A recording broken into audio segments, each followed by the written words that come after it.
Thank you, Madam Toastmaster, fellow Toastmasters, and distinguished guests. There are many facets of the Korean culture that I really enjoy and appreciate, but one of the things that really top that list is a Korean bathhouse and spa experience. You can see it as almost a ritual for the culture. The one that I usually frequent when I'm back at home on the East Coast is one in New Jersey, and it's called King Sauna. When people ever say, what do you imagine heaven on earth to be like? For me, it's this place, King Sauna. Now, if you've ever been to a Korean sauna, then you'll know what I mean when I say it's a very unique experience. If you've never been to one, that's your lucky day, because I'm about to virtually walk you through from start to finish what this experience entails. And I think I'll accomplish one of three things today. I will either entice you and intrigue you into wanting to check out this place for yourself. I may do the opposite and repulse you, and you may decide you never want to go to this place. Or at the very least, hopefully I'll enlighten you into a part of the Korean culture that's actually pretty big. So as soon as you enter this place, there's a check-in desk, and this is where you first come, and they'll hand you a locker key that's got a number on it corresponding to your locker number, and they'll hand you a towel and a big t-shirt and shorts that you can wear, very comfortable, kind of like pajamas. And from here you go off either into the women's section or the men's section, and once you get to your locker, corresponding to the number on your key, you take everything and you put it into your locker. Everything. Everything. So this is the part where I might kind of turn a few of you guys off. This is a place where you hang out in the nude with a whole bunch of strangers. And so you take everything off, put it into your locker. The only thing that you've got on you now at this point is your locker key around your wrist. And you enter the bathhouse, and this is the main part of the sauna. And to give you kind of a mental image of what this place looks like, I'll kind of walk you through the layout. So as soon as you walk through, there are 3 or 4 shower stalls, and this is where you rinse off for hygienic purposes before you do anything else. And there are no curtains or anything, you can't hide. The sooner you feel comfortable being naked, the more you'll enjoy yourself. And once you rinse off, right in front of you, you'll see 3 big tubs. You can kind of imagine really, really large hot tubs. So the very first one is a scalding hot tub. Like, it usually takes me about 5 to 10 minutes to even submerge in there, even maybe up to my waist. And so you might be wondering, okay, this doesn't sound like heaven on earth, this sounds like hell on earth. Why would I want to sit there? I'll get to there in a second, but let me explain the other tubs first. The second tub is a cool tub, and here you can kind of cool off after you've been sitting in a hot tub for a while. And the last tub is a warm tub, and this one is very easy to go into. You don't really need to ease yourself into it or anything like that. So why do people sit in these tubs? Well, while you're soaking in there, there are dead skin cells in your body that start to loosen up, and this is the main reason why people go to the sauna. If you, in the back area of, if you can imagine this huge area, there are about 7 to 8 tables, and they're covered in plastic.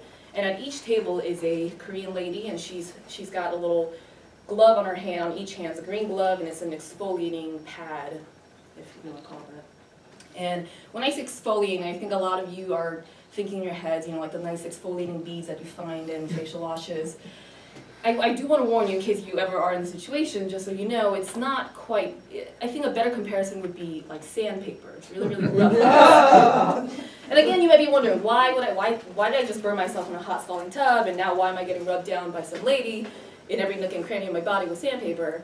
But I guarantee you, if you can sit through about 30 minutes of this, you will come out of there with the shiniest, softest skin that you've ever had. It's as smooth as a baby's bum. And if you want, you can also opt to stay for another 30 minutes after that, and you can get a relaxing oil massage, and she'll wash your hair for you. And you can even, for the ladies, they do a facial for you with fresh cucumbers. You feel like a new person when you come out of this place. At least that's how I feel.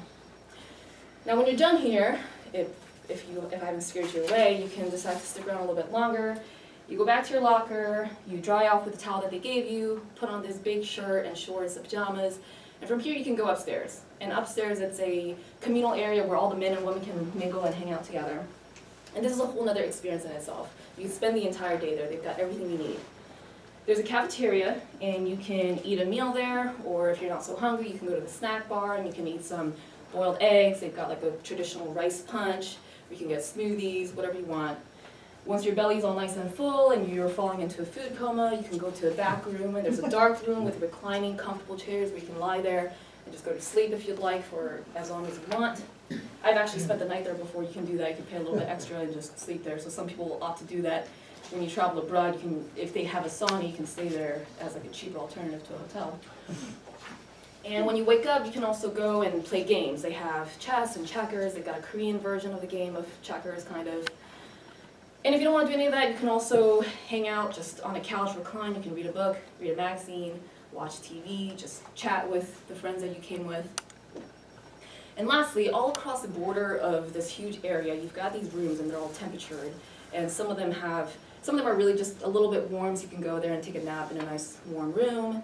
There's another room that's extremely hot, so some people like to go in there and just sweat everything out. It's kind of like a detox cleanse that they see. You can come out and cool off, go back in, and all that. They've also got an ice room, so once you're done getting really hot, you can go into this room and you're just surrounded by ice, hang out there. So it's really got everything. And again, if all this is not for you, you don't have to do any of it. You can just hang out in the open, chat with who you like, go to sleep, any of the other alternatives that I've described for you. And once all this is done, you go back to your locker, you put on your normal clothes, put away the dirty ones, put your towel in the hamper, and then you go back to the front desk. And the front desk, you hand in the locker key that you had on your wrist this whole time. And the convenient thing about this is that you don't have to use money while you're inside the sauna. So anytime that you buy food or purchase an amenity, get a massage or anything like that, everything is based off that scanner. So when you hand in the key, they'll basically show up your bill, you pay at the front desk, and then you join the rest of civilization, and you leave heaven. So there you have it, from start to finish, the true king sauna experience. I do hope that I've intrigued some of you to maybe visit a place like this yourself if you'd like, but from the look of your faces, I think I've done the opposite. And thinking, thank gosh you told me, because if anyone ever invites me, I'm not going. And at the very least, I just hope you've enjoyed this virtual experience of king sauna, my heaven on earth. Okay, I'm evaluating Viviana's speech. One thing I really liked about it was that I used to live in Japan and they have a very comparable experience of visiting a public bath or a hot springs or a sauna. So I was able to understand where she was going with this. I thought that the general purpose of the speech was why one would do this. What is the advantage of doing this for a day? And if you've never been to one of these spas, you might be curious about, okay, what goes on? Which I thought was the specific purpose of the ritual of going through the different steps from when you enter to when you leave. And Viviana explained at each step what goes on, what you can expect. So I thought that was great. The organization, the main points, no problem at all. I realized that you did not rely on notes, or if you did, it was very unnoticeable. I didn't really see that you did. And I thought that the confidence that you exuded was excellent. You were very enthusiastic about this experience.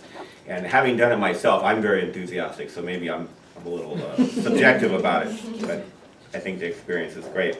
A couple of things that you may have done to add to it. I don't think you mentioned the cost, and sometimes you say, well, we should mention the cost of something, but I have no idea if this particular place was $10 or $100. I really don't know.